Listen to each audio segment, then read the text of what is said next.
Anjuman nima dedi? Hani Barsada biz hani Barsani ofsaydini qara qo'shishsiz, biz u qayg'umiz yo'q, biz umuman hujum qilmaymiz dedi. Shunaqa dedi, hamma kuldi. Keyin Realga hozir qanaqa tayyorgarlik ko'rib kelyapsiz? Doimgidek avtobus dedi. Ko'ziga ham tepib qoldi.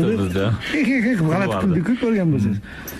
Keyin Valverde'ga borib turib, to'g'ri, men ham shunaqa qilardim degan. Valverde chopgan-ku anaqa maraton. Birga bir chiqib ketgan kubokda. To'g'ri degan. Bu narsalarni gapiradi u.